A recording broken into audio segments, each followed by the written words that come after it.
Okay. When we left off, we were talking about The Entertainers on CBS and some changes and some struggles that the show was facing early on. Yeah, so I would go out every week, and it didn't work at all. These screaming teenagers were just they just wanted to see Tommy and the Hoots, or whatever their name were, it didn't work for me, and it especially didn't work for Art Buchwald. I mean, he would come out, and he flew up every Friday from D.C., and he had a cigar, and he'd go, Oh, I guess you heard what Congress did this week. and all these teenagers are staring like he's from another planet. It's like, what's Congress, Art flew up every week. So I went to Joe. I said, Joe, this just isn't working. The audience is, would you release me from my contract? And he said, yeah. And the show went on another. Carol got sick. Carol was in the hospital. It was everything that could have happened to a show happened to it. And,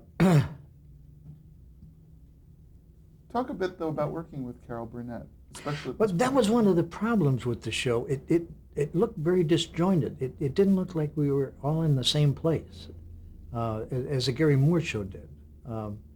Carol would do her thing, then Katerina would do her thing, and then I'd do my monologue, and then Dom DeLuise, and then John Davidson come out and sing.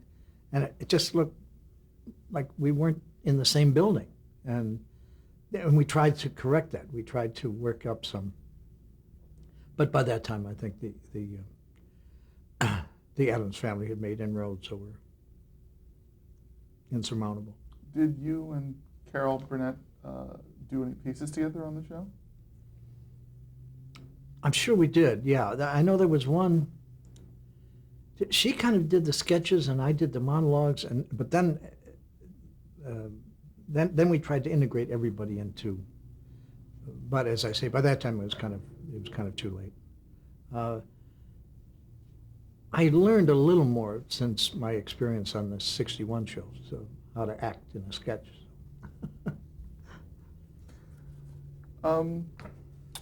Let's go then right to fast forward to 1972, where you finally had your own show very much built around your persona and your energy, much to your sort of specifications.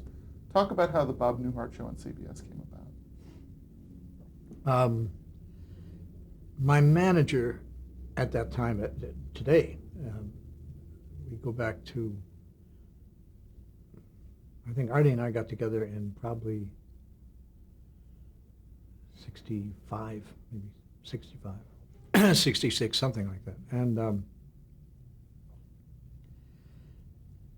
he was partners with Alan Bernard and Don Williams in a management firm that also managed Mary Tyler Moore. So Grant Tinker, who was Mary's husband at the time, decided to go to CBS, and they wanted to form this company called MTM, which is Mary Tyler Moore, which was Grant, Mary, and Arthur Price. So I think Mary's show had been on a year and was very well received. And Artie came to me and he said, would you like to get off the road and do a sitcom? And I said, yeah, because at this point I think I had Tim by that point, Rob and Tim. I said, yeah, I'd like to very much. So he said, let me put you together with some writers. And I had done a Smothers Brothers show, and worked with the two writers, Carl Gottlieb and Lorenzo Music. Lorenzo later became the doorman on Rodas and the voice of Garfield, I think. So I knew Lorenzo, and he and Carl had written a very good piece, and I hadn't had much luck with people writing material for me. They would send me stuff, but it just never quite fit. But they wrote a thing on air traffic controller. It was very funny. And so then I did a movie, terrible movie called decisions, and called Lorenzo and asked him to kind of punch up some weak writing in the show, which didn't help it much. But so I suggested Lorenzo, and Lorenzo and Dave Davis were working on the Mary Tyler Moore show. So Artie went to him and said, I want you guys to sit down with Bob and come up with a premise for a show.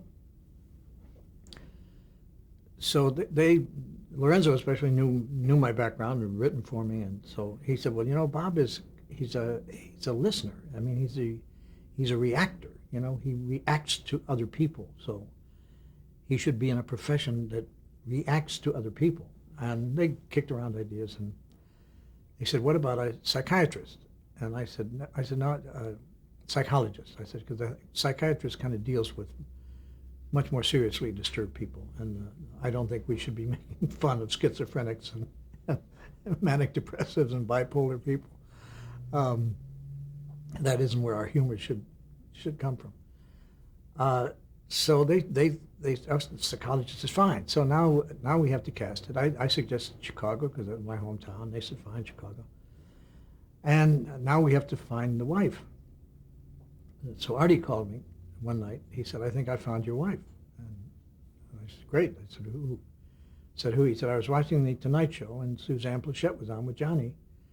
And I think she'd make a perfect foil for the two of you. And I said, great. Find out if Susie wants to do a television show. And it turns out she did. And the chemistry was there. And the writing was intelligent. And we cast it with Peter Bonners, who I had worked with in Catch-22.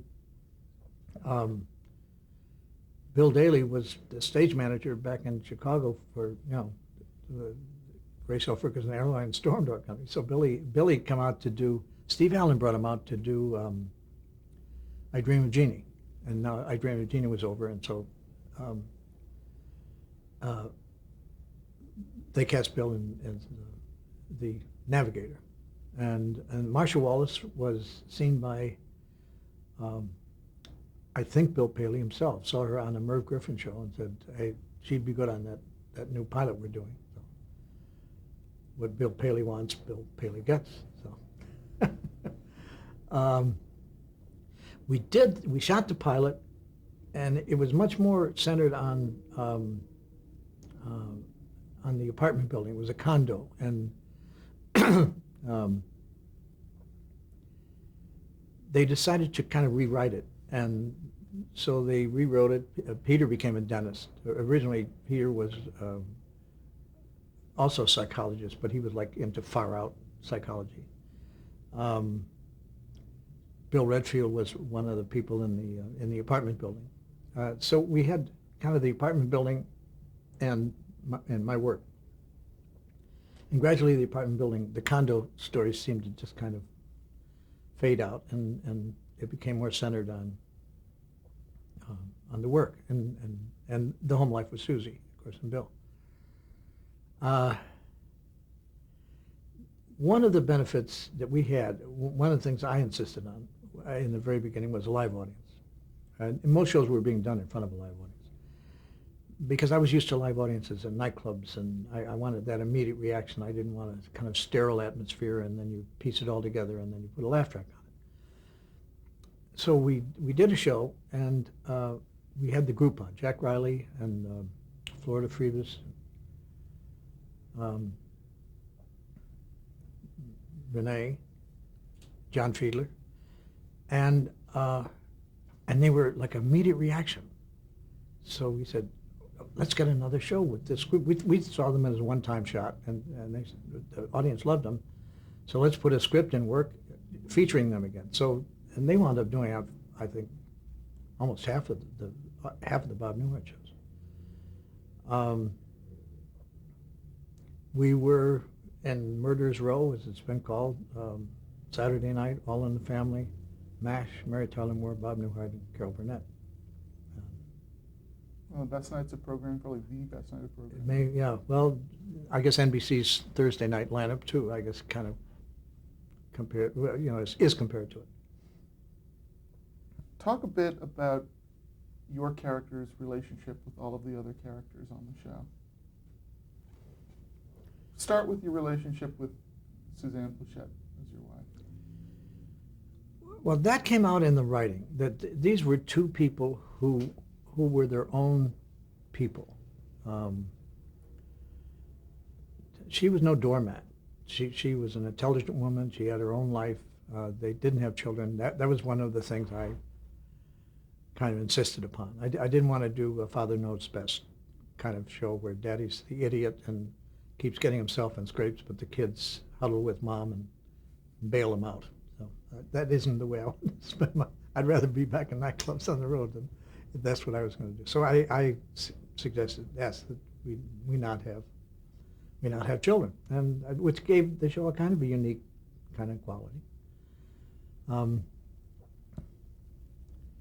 The chemistry with Susie and I was just it just happened. It was in the writing, and I mean, they loved each other and respected each other and respected each other's opinion, and it was a very adult relationship that they had.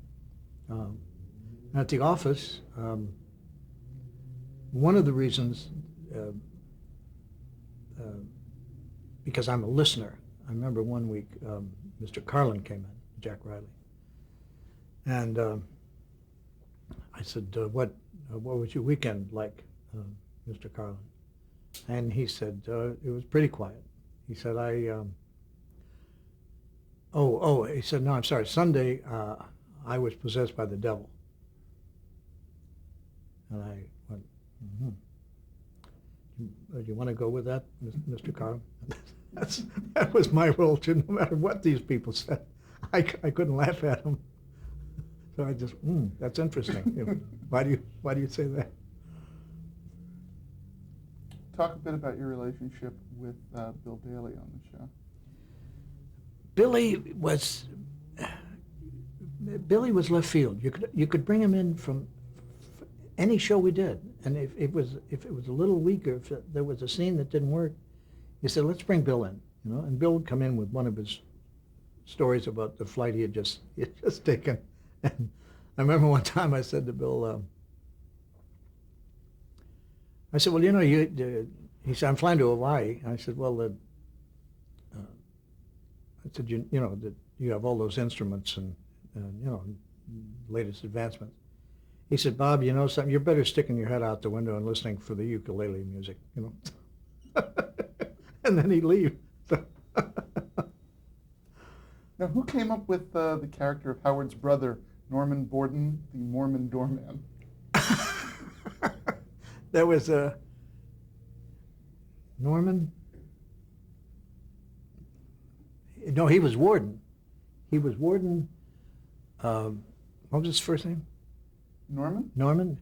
He was Warden Norman Borden. That was his name. That was Bill Redfield from the original. And Bill, of course, was from Cuckoo's Nest and a lot of Broadway stuff that he had done. But he was one of the people, and he was the condo manager in the original episode. Yeah, Billy and Talk a bit about that pilot episode, the story, and how the tone of the show was established from. Which pilot? The final pilot was with Peter and Billy and Marcia. Yes, on the airplane.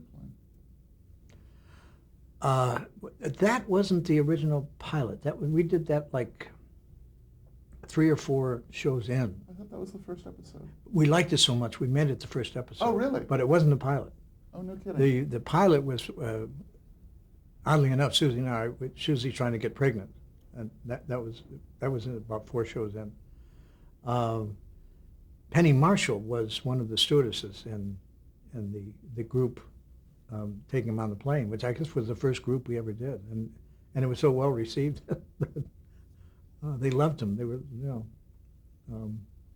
I took this group on a plane that had the Fear of Flying group, and they were all terrified. And I'm trying to remember how it ended. Well, now, oddly enough, the one thing that I'm told is the case, which I wasn't aware of, was that actually you yourself have Yes, I'm not crazy about flying. I mean, I do it. I do a lot of it, but I'm not real comfortable on a plane. It's not one of my favorite places to be. And here I am being telling them there's nothing to fear, that how safe it is to fly, and they're not buying it. Talk about Peter Bonner's character, Jerry. Well, Peter and I had worked together in Catch-22, so when they came to me with suggestions of if I had any suggestions for for anybody, I suggested Peter because I knew his work.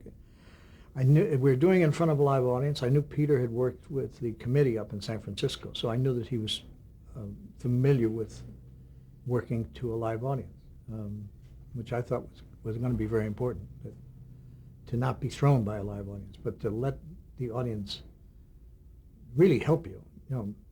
You come up with things. I've done a couple shows where we had a death and my dresser died, and he had been with me for a long time, Ralph Slane. And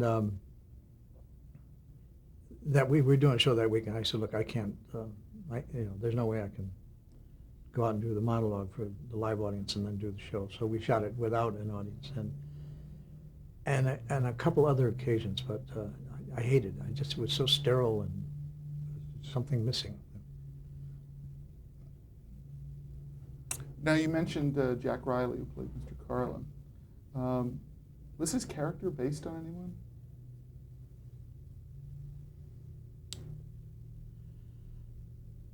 I don't know.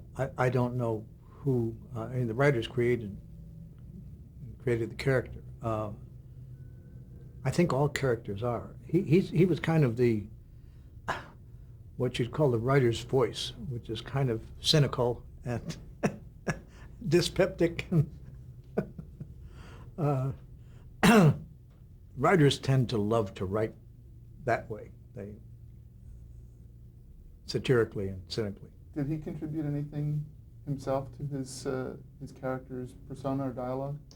Oh yeah, everybody would take. They'd find something. It was on the page, and then every person would take it and bring whatever special thing they brought to the character. And he was a wonderful character. I mean, he was a wonderfully crafted. I just mentioned some of the names of some of the people who appeared occasionally, or some more than occasionally, on the show. Florida Freebus. Yeah. Florida's unfortunately passed away. A nice, sweet lady. Florida Freebus, you say that, and I remember we did a show. Mr.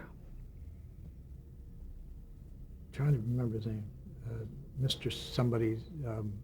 This is before Mary did the Chuckles the Clown funeral. We did a show. Mr. Can't remember the name. He died. He was part of the group. Norm Pitlick was the actor, and so we had a funeral for Norm. Norm was he was killed when a truckload of zucchini fell on him. And we went to Florida Freebus's house, and we were having kind of the wake there, and she said my husband was like that. He never stopped to smell the flowers, which is odd because he was a florist. And that's seared in my brain. I will never forget that line. Penny Marshall. Penny Marshall did just the one appearance. She was a stewardess on the Fear of Flying group. Then later went on to Laverne and Shirley, and of course Rob already was in All in the Family. So Renee Lippen. Renee, I couldn't remember Lippen. She was wonderful. She was she and her father didn't get along at all, and I mean the character that she portrayed didn't get along at all, and she was slightly overweight and worried about her weight problem, and as I remember, Mr. Carlin was not particularly sympathetic to her weight problem. I remember Howard Hessman was also came into the group, later went on to do KRP, and there was a scene where it was staged beautifully. He was standing next to me, and they were all on the couch, and he was standing next to my chair. And he announced that he was gay.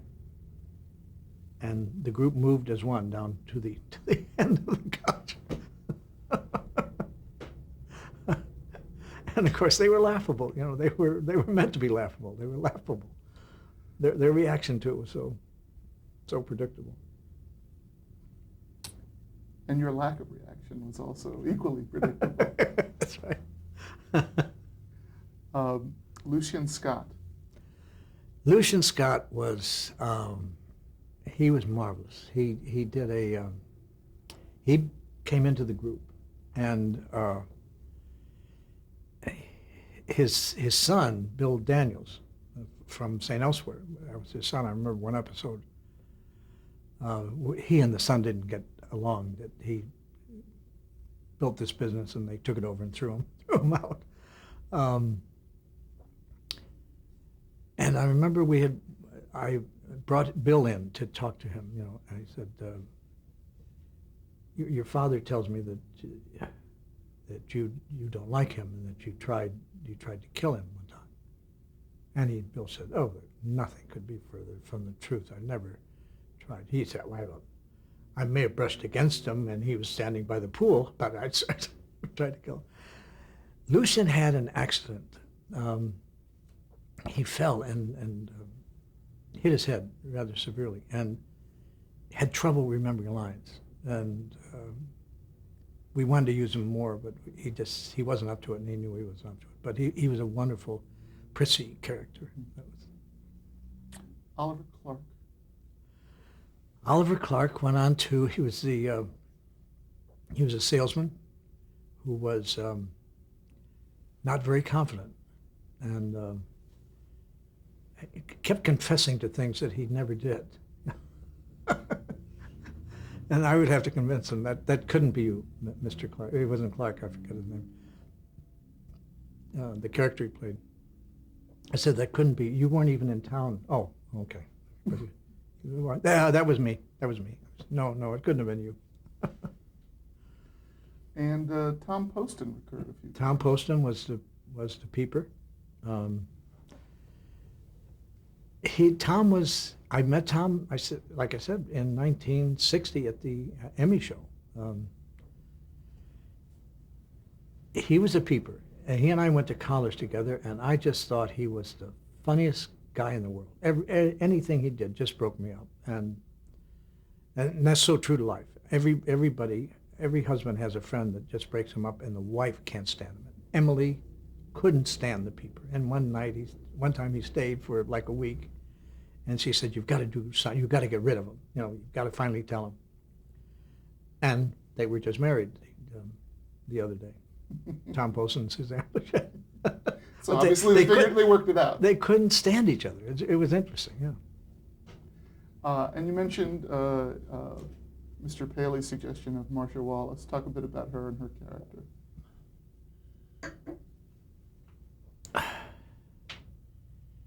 She was, Marcia's very funny. She's a very funny person.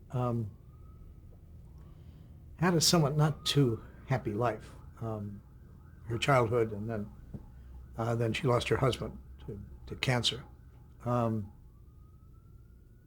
Very nice, dear woman.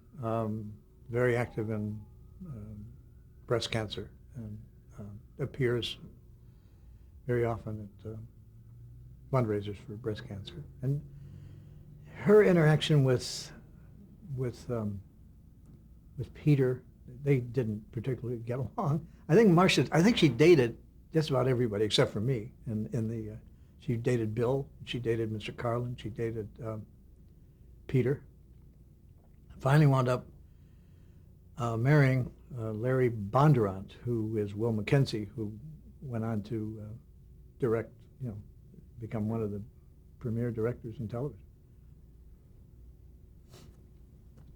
Let's talk about the catchphrase that seems to have acquired over time quite a cult following.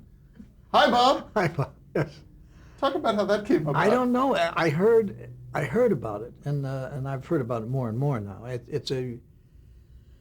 It's unfortunately a drinking game that is played at college campuses all over the country. For some reason, I think Southern Methodist, but I'm not sure. I think that's where I heard it originated. Now, it's a two-edged sword because they obviously like the show or they wouldn't sit and watch it. But I just hope when they play Hi Bob, they don't drive. I would hate to be remembered for my television career, be remembered for Hi Bob. But, so if you have a message to the kids watching, it's don't Hi Bob and drive.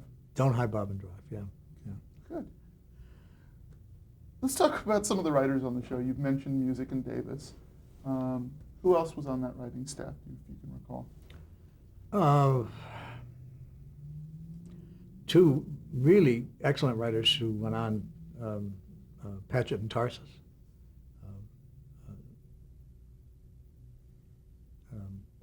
Tom Patchett and Jay Tarsus. Jay Tarsus, yeah. Jay went on to Buffalo Bill, and then the other, Dabney Coleman. Slap Maxwell. Slap Maxwell. And Tom went on off to Alf, created Alf. And wonderful writers, really unusual concepts. Some of the other people involved with the show, some of the directors. I know that Dick Martin of Rowan and Martin directed. Dick Martin directed. He and his partner Dan Rowan. Dan had diabetes and said, I don't want to play nightclubs the rest of my life. Went to France and got a houseboat in France, and so Dick was kind of a fish out of water. I mean, he didn't have somebody else to ask him, the questions. So we had a director one time, I forget his name, that just because I wouldn't mention it, but he didn't seem to have a sense of humor. And I thought to myself, if there's one requirement, I think, of a director of a comedy show, they should have a sense of humor. So I mentioned this to Artie, who was at MTM, and he said, what do you think about Dick Martin? And I said, well, he was a comic. I mean, he certainly knows where the joke is. If anybody knows where the joke is, it's Dick. So Artie went to Dick and said, would you like to direct? And Dick had been a movie buff for years. I mean, you can't stump him. You ask him who was the director on whatever, and he knows and will, spiel it off. Yvonne DiCarlo movies, and he just has this incredible memory. So